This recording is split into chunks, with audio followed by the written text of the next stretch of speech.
Well, here we are again, another Christmas on the internet, and all the reviewers near and far are breaking out the holiday cheer and talking about how much they love Christmas and reviewing all their favorite and not so favorite Christmas-related media. I, on the other hand, will have no truck with that nonsense. I have enough holiday stress without having to find something Christmassy to relate to this program. So basically, aside from a slight change of shirt for this episode, yeah, we're not going to do that. Instead, we're going to look at a crappy 90s Saturday morning cartoon series. Merry Christmas! This tube is the most awesome goddamn force in the whole godless world. And woe is us if it ever falls into the hands of the wrong people. TV party tonight! TV party tonight! TV party tonight! TV party tonight! We're gonna have a TV party tonight! Alright! We're gonna have a TV party, alright! Tonight! We've got nothing better to do than watch TV and have a couple of brews. All our friends are gonna hang out here tonight! Alright! We'll pass out on the couch! Alright! Tonight! We've got nothing better to do than watch TV and have a couple of brews. Don't talk about anything else. We don't wanna know. We're dedicated to our favorite shows. Saturday Night Live. Monday Night Football. Dynasty. Friday. No TV party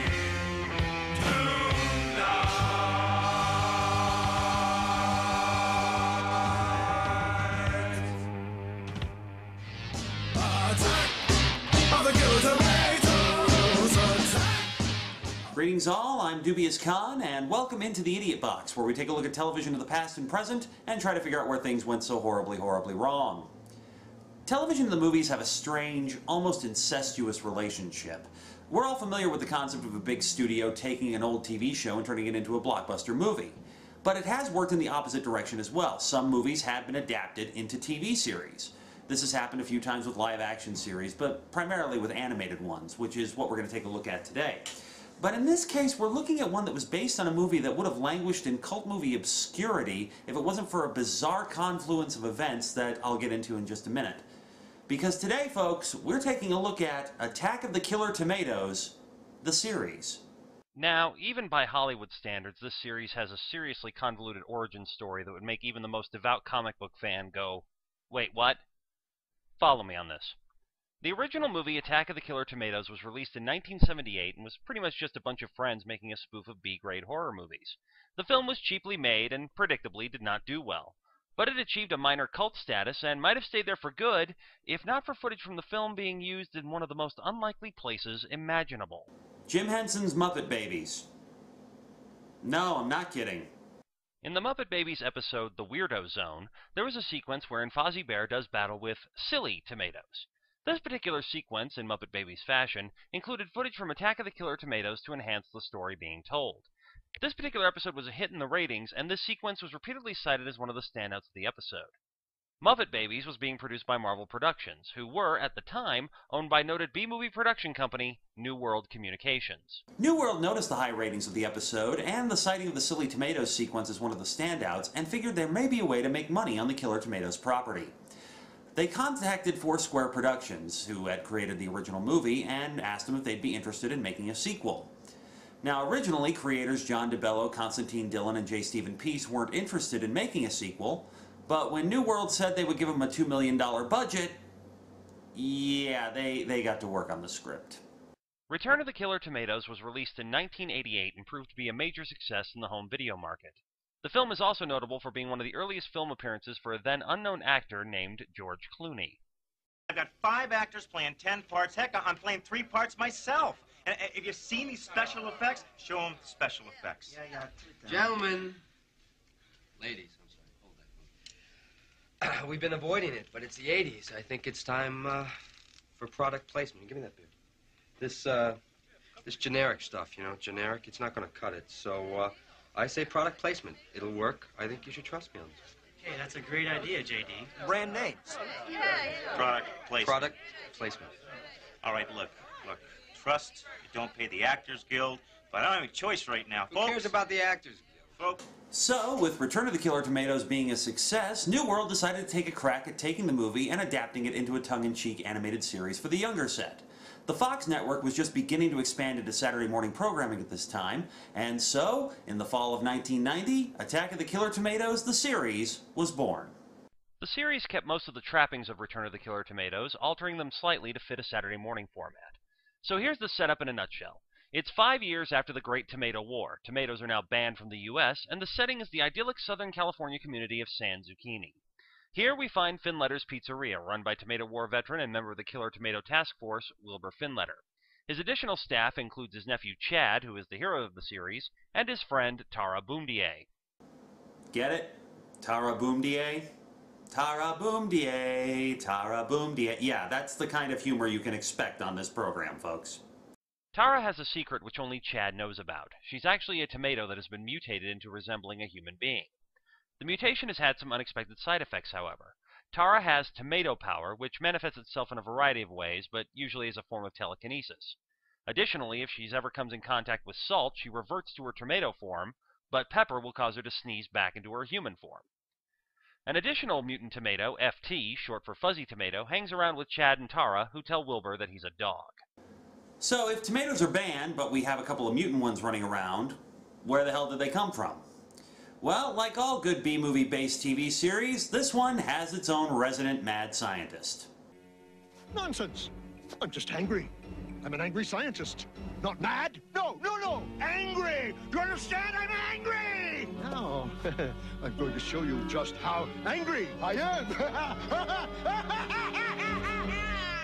Say hello to Dr. Putrid T. Gangrene, a slightly more over-the-top version of Professor Gangrene, as seen in Return of the Killer Tomatoes. The character is once again played by veteran TV actor John Astin, best known for playing Gomez Addams in the original Addams Family TV series. Gangrene, like all mad, angry scientists, has one goal: to eventually take over the world.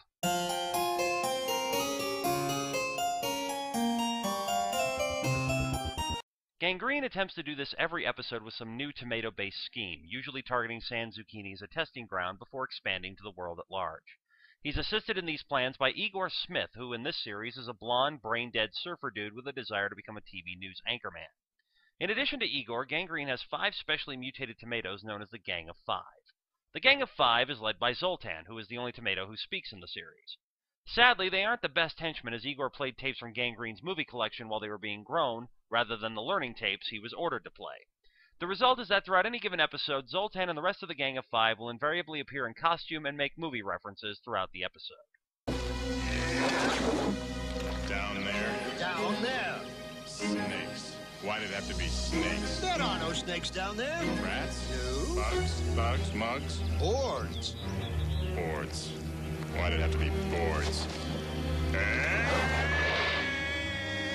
The show's humor stemmed primarily from parody, slapstick, and jokes that broke the fourth wall.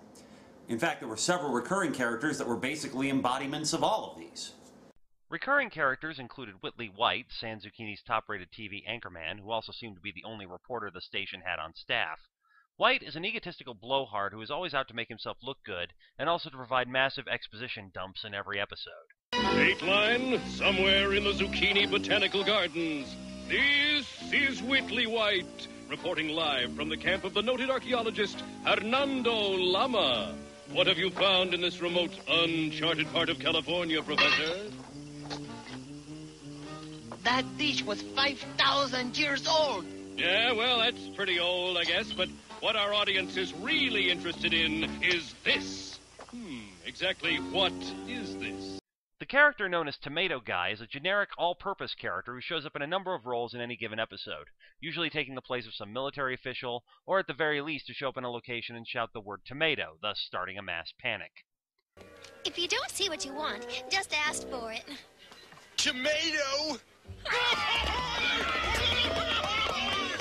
Oh, that word.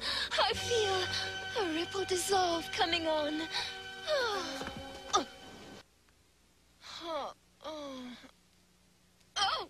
Oh, vinegar. Where is... What happened to... Cops came and took him. They ought to put that guy away for good. He just distracts from the plot. The Censor Lady is the character that breaks the fourth wall the most often. She constantly shows up and chastises the characters, heroes and villains alike, for saying or doing things that are too violent for Saturday morning. The character is loosely based on Dana Carvey's Church Lady character from Saturday Night Live, just not even remotely funny. So many necks, so little time. Ow! No. No biting and no blood. Not on a cartoon show. How can I be a vampire if I cannot bite your neck? What am I supposed to do? Kiss it? Yes, kissing is nice. I want to kiss your neck? I guess I can bite that.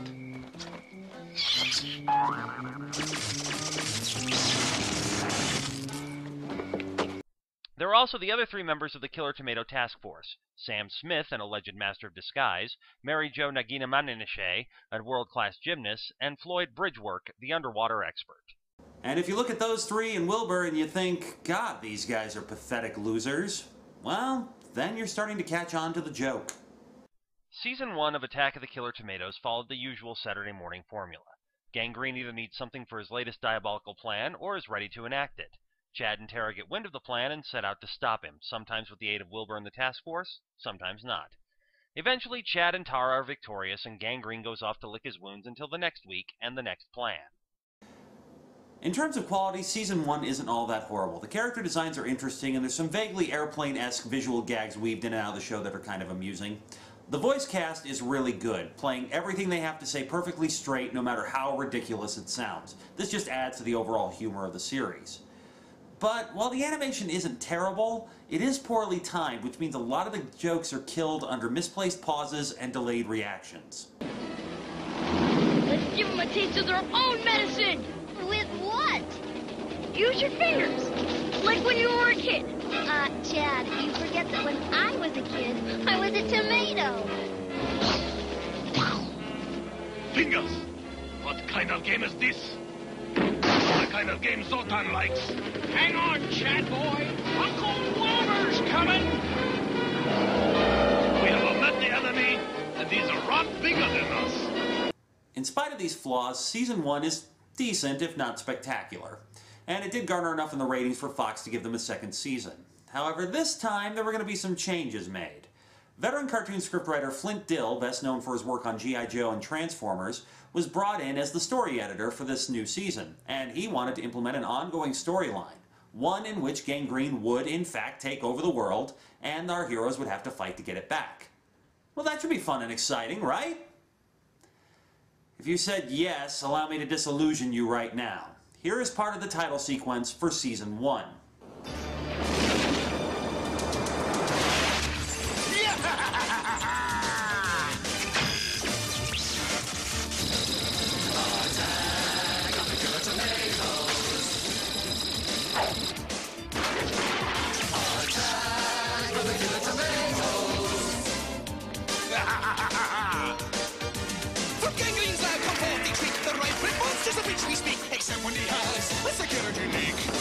And here is part of the title sequence for Season 2.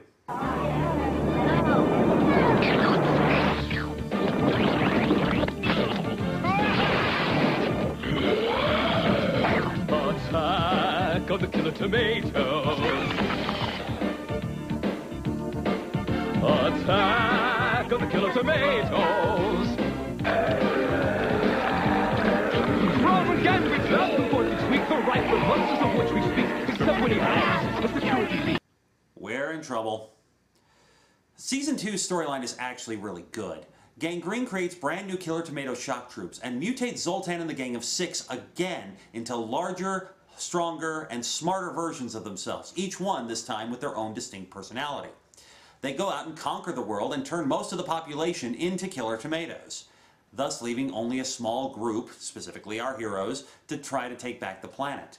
But the tomatoes then turn on gangrene and take over for themselves. Thus, it becomes the humans versus the tomatoes in a battle for the world. And this could have been really fun, really exciting, and mix action and comedy in a great way. Unfortunately, the animation for Season 2 is complete and total crap. Computer animation for TV was in its early stages, and the producers of the show decided to take advantage of the new technology, presumably to save money on doing actual hand-drawn animation with cells and so on. Unfortunately, the type of computer animation used makes the crap in the Zelda CDI games look like it came from the golden age of Disney. While the character designs for the Gang of Six are interesting and all, the animation timing has gotten worse. The odd combination of 2 and 3D animation makes everything look cheap and phony, even for a TV series about killer tomatoes.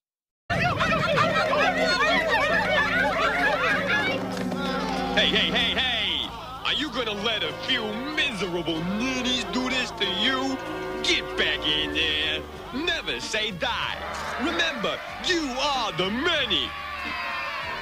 The proud. The killer tomatoes!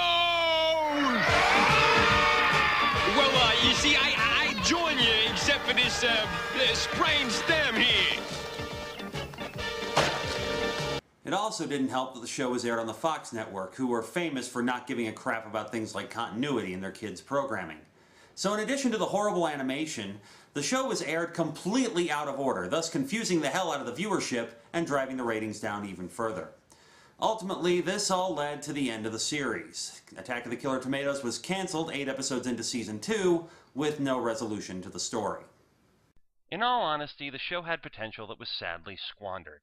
Season 1 has a few decent episodes, and the storyline for Season 2 is engaging, but the frequent animation errors and the favoritism shown for bad parody and fourth-wall jokes runs thin after a while, making viewing multiple episodes dull and boring.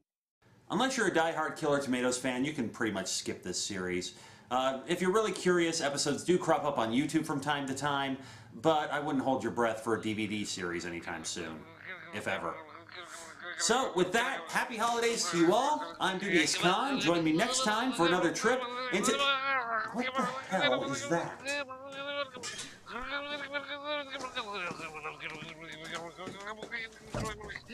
Alright, what the hell is...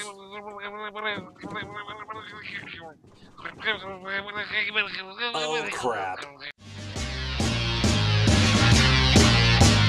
Attack of the killer tomatoes!